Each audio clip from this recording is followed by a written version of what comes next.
my name is Marilee Burnett, and I am back again with the tarot messages for the week of November 4th, which, of course, here in the United States is a big election week. So we're finally almost out of the crazy energy that will, of course, be impacting the elections as well.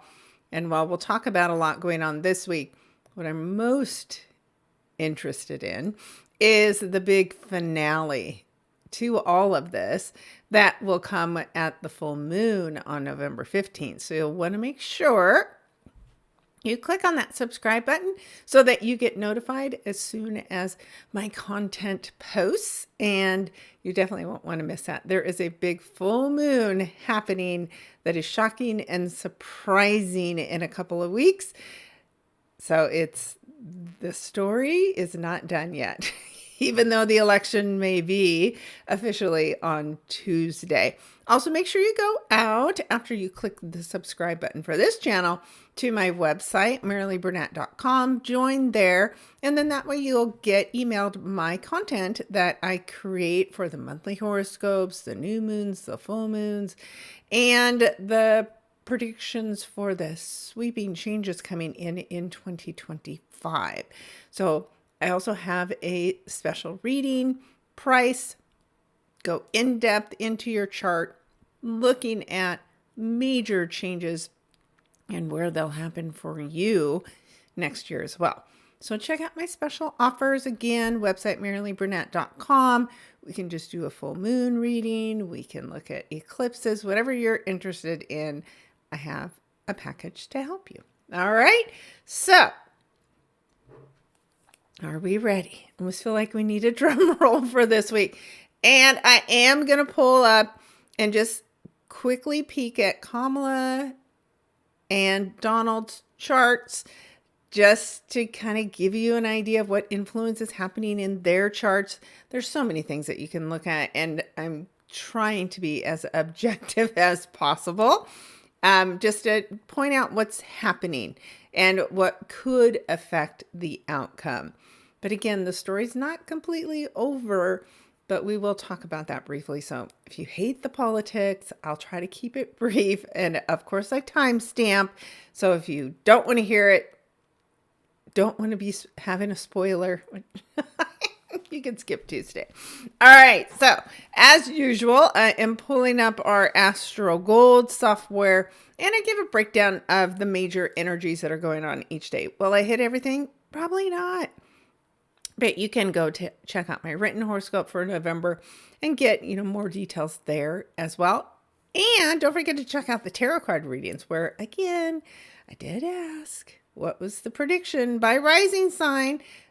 As far as we know, I have the accurate rising signs for both of the candidates. And so there's interesting information there as well. We'll see if the astrology matches up with the cards predictions as we go through this. Okay.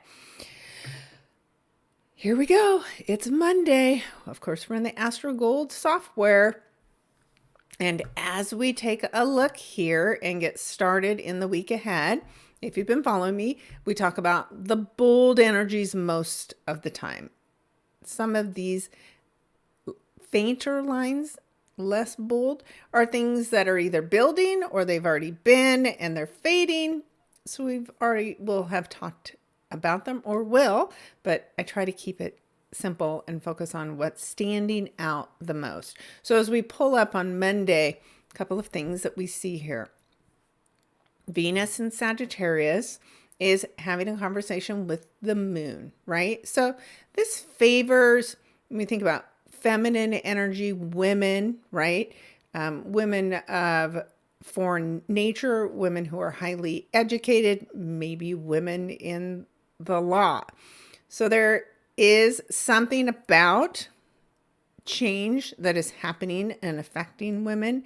And then we have this opposition to Jupiter. But when you have the benefic planets opposing to one another, it's not like the crazy tension we're getting between Mars and Pluto, although there has been a shift in that tension. We'll talk about it. This is more about like overdoing it, like almost having too much goodness. Is it Reese's or is it Kit Kat, right? Which one do you want? There's just too much goodness to choose from. So that can kind of bring you to a standstill, or it can have you overindulging, but it's truly about balance. And Sagittarius is about knowledge, and Jupiter is the ruler of Sagittarius. So again, that helps soften the opposition energy that we're experiencing on Monday. And then the moon always comes in and illuminates things from, an emotional perspective. So Gemini is the things that we're learning, how we are talking, it's our conversations. Jupiter's been making conversations very big for the past 6 months. And it's in retrograde, right? So we are reflecting on the lessons of the past. Now, Jupiter's a great teacher. And while it is a benefic energy, I still always say you still have a lesson to learn. Now, Jupiter will hit you upside the head with a soft pillow. Saturn will hit you upside the head with a rock. But they're both trying to get their point across and help you grow and expand, although Saturn wants you to, get in line. So there's something to learn, right? Something maybe for a woman to learn, something for us to learn about a woman. But it's creating tension. It can be, of course, women in politics that are taking a stand. And we, of course, know there's a lot of women's rights that have been thrown around and discussed this whole election cycle. So it makes perfect sense, right? That things are reaching a height of awareness as we are kicking off on Monday. Now, the other thing here is we've got the sun in Scorpio, right? So the sun in Scorpio shines a light on things that are taboo, right? This is Scorpio energy. Things that are all about power and transformation, intensity, right? This is having a positive conversation because it's this deep blue line. It's a trine, speaking of Saturn earlier, to Saturn, which is still retrograde and only going to be retrograde until the full moon. So I'm telling you, it's going to be a really interesting full moon. So Saturn in retrograde, it's a reward for the work you've done in the past. And maybe that work relates to your spirituality, which is a Pisces topic. It could be about having healthy boundaries. There could be successful discussion today, right? Between maybe this has to do with the settling of the strike with the Boeing workers, right? Because this is a power figure, Saturn, Pisces, moon is in Sagittarius. So there's growth and expansion happening there. So all these energies, even if they're not contacting one another, still are influencing what's going on. So we'll see something successful based on the past, right? Saturn is something that's dealing with something in the past, but there's a moment, an opportunity that you want to take advantage of. So a trine says you can experience success in this area of your life, but you have to do something with this energy that's available to you.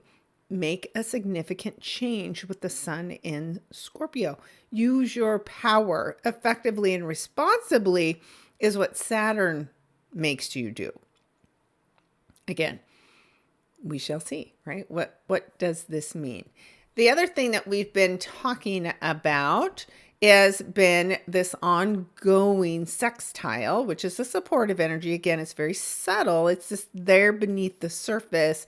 And then when it gets activated, because it's going on so long, is when you want to pay attention to it. So here's a moment, right? It started with Venus, again, in its opposition as of Sunday with Jupiter, and speaking in harmony with Chiron.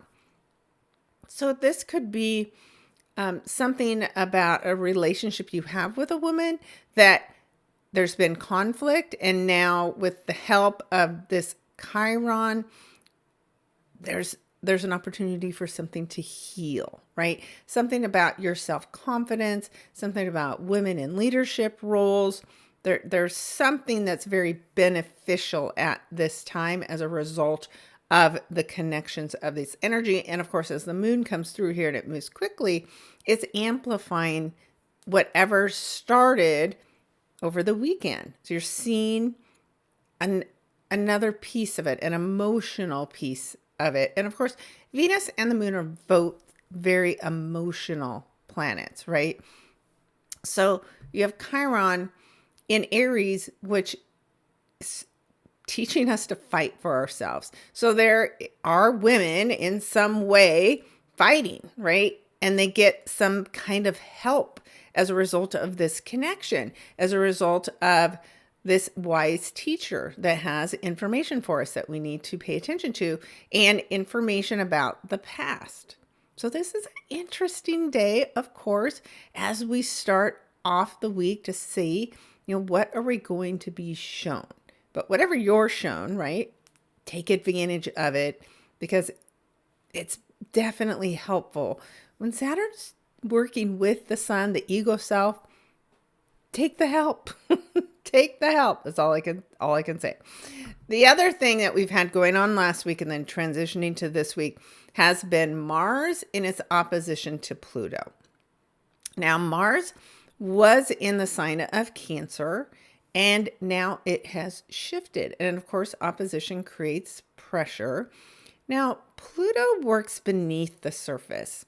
So sometimes this is just something that you feel emotionally, psychologically, and you can't exactly put your finger on it. But then that Mars energy is very, very much above the surface, and you know and feel like you have to do something. Now, these are authority figures. What's interesting in this shift, so I've been talking about women in power, and now we went from Mars in Cancer, which I think has motivated women. We've been hearing that even in the election cycle, that the women are out and voting, right? They felt very emotionally attached to making a stand and letting their voice be heard, no matter what side you're on, right? The women were motivated. Now what's interesting is as Mars moves into Leo, this is about children and youth. So it will be very interesting to see if in the polls, now we see a surge in the young people that are voting, right? And Capricorn, of course, is government, right? So there is this old, I keep saying this, white men energy, right? That is this Pluto, right? The Pluto energy in Capricorn is about transforming governments, right? We're not going back to what they were. We're supposed to be growing and changing and expanding as this Pluto energy goes from Capricorn, structured, follow the rules, Saturn, thank you, into Aquarius, right? Which the rules are changing, and they're changing significantly and quickly. And the point is to get rid of the structures and get back to bringing the people together instead of having all these segments that keep us divided. We're supposed to be transitioning to coming together. And we should see that as this energy of Pluto transitions. November 19th, that's it. We're done with the work. So this is it. So there's something about Mars that is activating the final work that we're supposed to be doing with Pluto. So what has that been? Like, it's a 20-year journey. So it's not like you're working on it every single day and you feel extreme intensity. But when Pluto gets to 29 degrees, and especially if you have any planets at 29 degrees, are you feeling a shift? Are you feeling a need to make a difference? Are you feeling a need to break down barriers, tear down the structures that are keeping you stuck and trapped? Something about this Mars energy is stirring that up within you. And it goes on for quite some time. Now, I like to keep the orb to Pluto pretty tight. Others give it more leniency. But what's going to happen is on December 6th, Mars is going to make it to 6 degrees of Leo. It's going to sit there for a while. So if you have anything at 6 degrees of Leo or 6 degrees of any other sign, you're going to notice it. What you're going to notice is it's going to be having a conversation with the nodes. So there's definitely some fated things, as there always are, that you need to take action on. And then as it comes backwards, well, the conversation between Pluto and Mars will continue, but Pluto will have moved to Aquarius. And so it's from that perspective that we have the conversation. Leo is very much an I, me energy, and Pluto in Aquarius will be very much about we. So this will be an interesting shift and still a battle of some kind. So this is one to keep an eye on. And of course, it's active during the election. And so, like I said, we'll see. Is it the youth vote that makes a big difference in standing up against the government, the old government of the past, right? We shall see. So intriguing, this week's energy. All right. The other thing that we'll keep an eye on is the conversation, like I said, between the North Node and Mercury. So let's, speaking of Mercury, move to Tuesday. All right. So here we are. It's November 5th. It's election day. Thank goodness. The texting, the commercials, all the stuff, the drama, oh, yeah.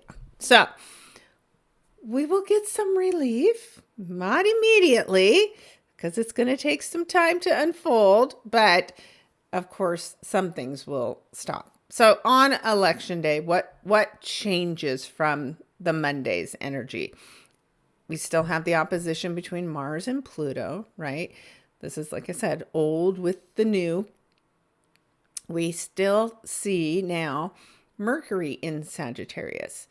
Now, Mercury in Sagittarius isn't at its best, right? Because Mercury's used to being in this space of Gemini, right? Where all the details and facts are right in front of you and they move really quickly, but things move even more swiftly and passionately, right? In the sign of Sagittarius, which literally can be foreign people, foreign places, foreign travel, higher education, right? This is about gaining a lot of knowledge in a short amount of time. And so some details can get missed if you're going too quickly, which Mercury likes to do. Or you can get a little overwhelmed because there's so much information. It's hard to figure out what to focus on. And so that kind of makes sense at the election, right?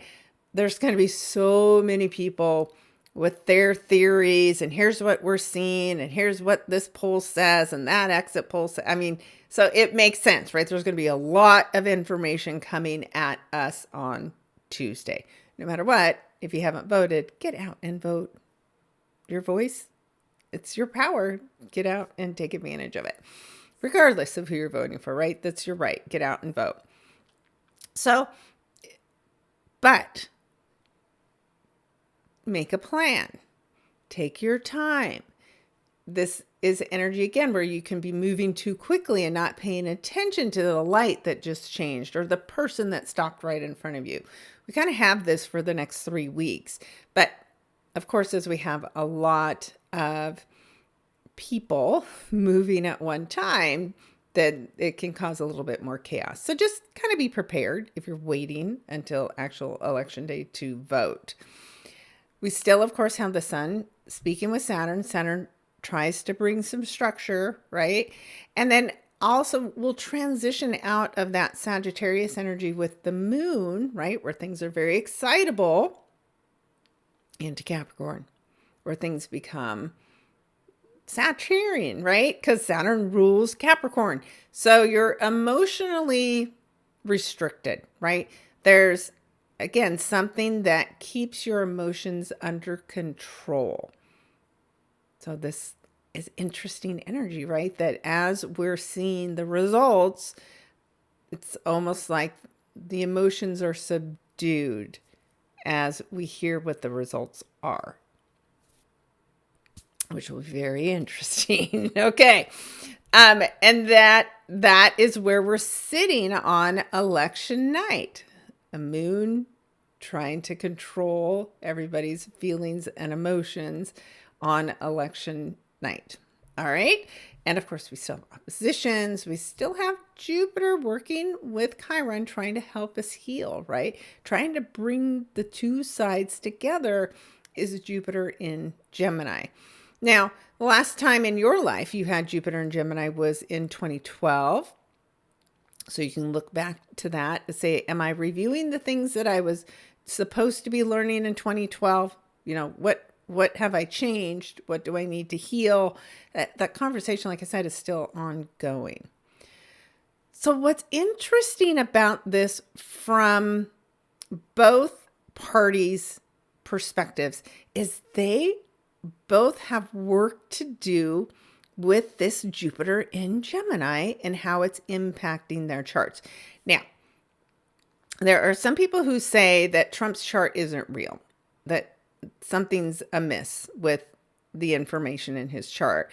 But the outcome to the 2016 election was in alignment with what was going on in his chart in 2020. So I don't know. I'm just going on what I have, which is the charts of both parties. So let's just quickly look at them. I'm not going to drag this out very long, but let me we'll pull up Donald's first. Former President Trump. Be nice. And that's interesting, but we'll look at that next week. Okay. So when we look at the election day, and again, there's so many different ways you can interpret it.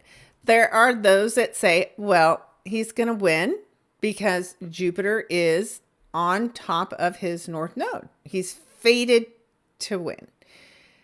My perspective on that is more about being fated to learn a big lesson.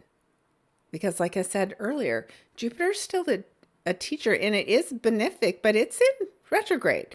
So there's something about the past, right? Jupiter retrograde and the North Node that he has in Gemini, which is, two sides, right? There's dual opportunities here. How are you using your voice? How are you achieving based on the words you say? So it's just very intriguing. Is there a lesson based on the past? Or is this a reward for the work that you did in the past, right? It's, of course, up to his fate and his destiny.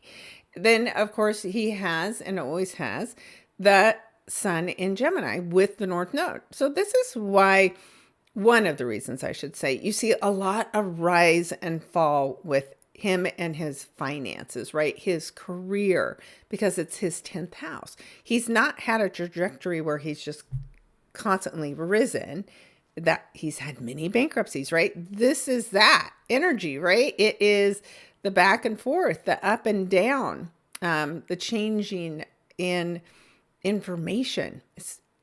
He even created his own information website, right? So he's doing what he's supposed to be doing. He's on his path, but is he fully doing it? Well, we will find out on election night if that's going to be the case.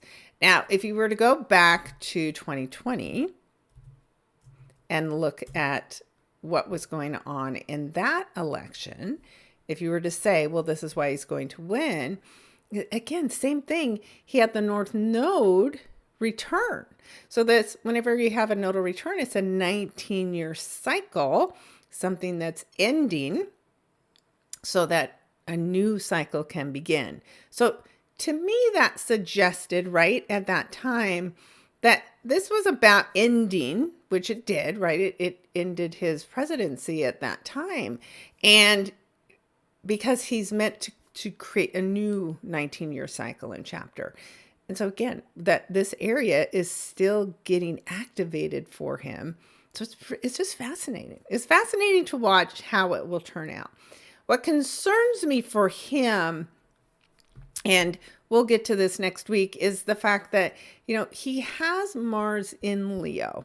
It's at 26 degrees. So the full moon that happens, he's going to be in a big pressure cooker. And so he's going to be under a tremendous amount of stress at that full moon while we have this incredibly extra crazy energy with Uranus in his 10th house. So whatever happens either way, he's making big news with the full moon around November 15th. So, and again, I'm not trying to deep dive into everything. I'm just pulling out some things that I find fascinating. Which way will it go, right? This is Gemini. Either side. So then what's, again, fascinating is that these two, their paths are interwoven, right? They both have nodal energy in the signs, of course, of Gemini and Sagittarius. So we have same thing with Kamala Harris. She's got Jupiter near her north node. So whatever's going on between these two, this battle, it's fated, right? For this work to be happening at this time. It's when I look at 12th house work, it is things that are hidden and beneath the surface, right? And it is subconscious mind, but it is also large institutions. And I consider the government to be a large institution. So are jails, so are prisons, right? So it's so fascinating that both of these people are having this important work happen at this time. What fascinates me about her chart, of course, she's having her Saturn have a conversation with Chiron. It's like a leader that can help heal, right? And leading with passion and emotion, right? So this is going to come to an end on the full moon on November 15th, at that same time, Uranus and that full moon are activating her Jupiter. So a tremendous lesson, a huge growth opportunity is possible for her as well. Also in her chart, you see the Pluto transition in her 8th house of power, moving from a powerful position as a political leader and then moving into Aquarius. Does that mean she's in a powerful position because of the people? So you have arguments for both sides, which is, of course, what Gemini wants us to experience. Now, the cards did say that there was a clear winner and a clear person that was disappointed, so go watch them and see. But I just thought, just pointing out just a few things that make this such an interesting time. But I'm going to move us on because I know you guys don't want to hear about all this all day long. So if you have questions, send them to me. All right, let's go back and move us ahead. And I'll move us back to, let's take a look at the day after. The day after, we're all so excited, is, again, it's fated. Whatever the results are with Mercury in the sign of Sagittarius, speaking in harmony with the South Node in Libra and the North Node in Aries. So this, to me, is big news, right? Whatever's happening, it's big and it's moving us forward. We've learned something really important as the result of this, and it's fated, right? So Mercury is working with partners from your past in your own life. You could be suddenly going to a foreign country, planning to sign up to take a class. You could be just taking a vacation, right? But there's something about moving forward. When you think about the arrow from the bow, it's not going backwards. If it is, you're in trouble. But it's going forward. Something about this election cycle is, which makes sense, right? We're done with the actual election and now we're ready to move forward. But there still is a lot about the information and the details that can be overwhelming us. So that to me says that the results aren't clear. Even if they are clear, there's a lot of contention and there's things that we still have to work through. And of course, with the North Node in Aries, it is, choosing what's right for you and not staying stuck in just choosing like a relationship from the past because it was safe and comfortable, right? This is about you on your own now. So who does that sit with more? We'll soon find out. I have my opinions, but I'm trying not to share my opinions and just speak to the astrology. So as we look at this, we'll see also the sun and the moon speak in harmony today. And you always feel better when your ego self and your emotional self are working together.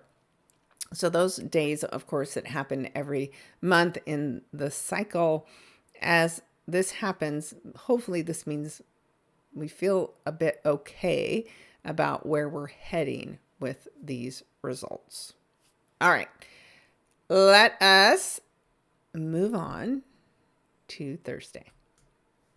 And then let me make sure I'm not missing anything. Okay, so this, speaking of emotional control, again, is another intense moment because whenever the moon passes by Pluto, which it has been doing monthly, but this is the last time that the moon and Pluto will speak together in the sign of Capricorn. So there is some finality on this day because of this connection, right?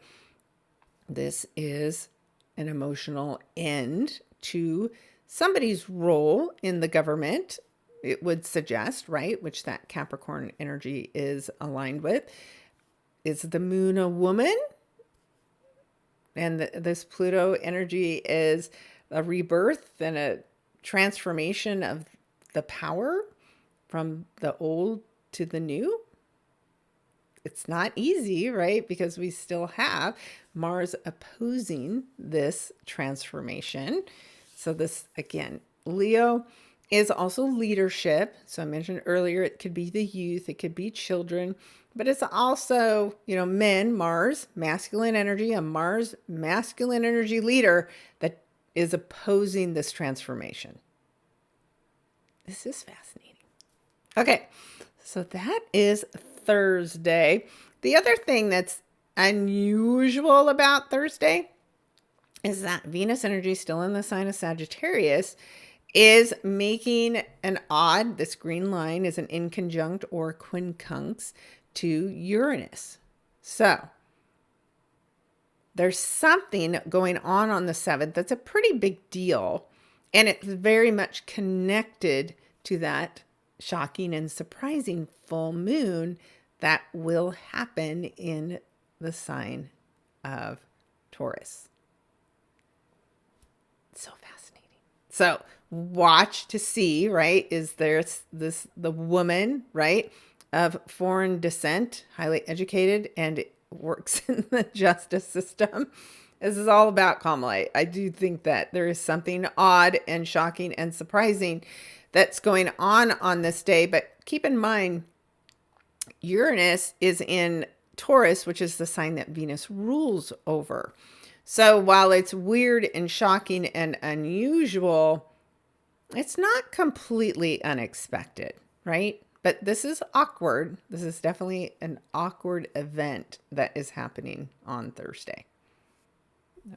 Wait and see. All right, let's move us forward to Friday. And you're going to notice on Friday, it's all faint lines. We have a building energy here, which is creating some tension between Venus, again in Sagittarius, and Neptune in Pisces in retrograde. We also notice that Jupiter has popped off that 20-degree point. Now it's moving back even farther as it continues its retrograde motion. And while it briefly separates from Chiron, they're going to join up again as well. So with that, let's just move us right to Saturday so that we can see the exact square. So here we are. I tend to feel that when Venus and Neptune, which are both generally, gentle energies, but Neptune in Pisces is things that are hidden and beneath the sea, right? It's ruler of the 12th house. That's why it rules the subconscious mind as well, right? So when there's a square happening, something that's hidden is going to be brought to the surface on this day. And as it happens, it makes you take off your rose-colored glasses. So something about this day is a bit shocking and surprising, and it's a pretty big wake-up call. And adding to it, right, is this moon in Aquarius, which is going to square against Uranus. So there too, there's something shocking and surprising. The collective may be shocked, right? Because it's the moon in Aquarius. This is squaring off against Uranus. There could be financial shocks and surprises because we're talking about Venus, and Venus does rule money and finances. There could be secrets about money, right, that get brought to the surface today that are eye-opening, like the source of somebody's funds that you never would have expected that to be the case. Again, an incredibly interesting week ahead as we navigate through the election. Like I said, it's not just a one and done. Whatever happens, we are still working through it for quite some time. All right, here we go. Now, this was the thing when I looked at it, I thought, oh, wow, so fascinating. So we have this mission, right? Whenever you have a yod, which is what's being created here between the sun in Scorpio and Jupiter in Gemini, and of course that Chiron in Aries, these two are working together. These coaches, this coach and teacher, this coach and this legal person are working together. It's just fascinating. Unexpectedly, with this sun in Scorpio person. So there is something so intriguing happening on Sunday and Monday. And of course, a yod, if you don't know, is created by one planet that makes two in conjunct or quincunxes, right? That green energy to two other planets, right? That are sextile one another. So the sextile is where the help is happening between these two.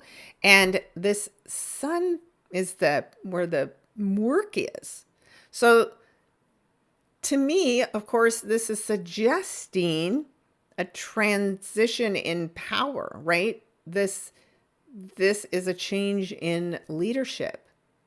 I have some thoughts on a change in leadership that happens faster than expected is a possibility of this. So could it be King Charles, right? Is there a transition in power there? Is it here in the US?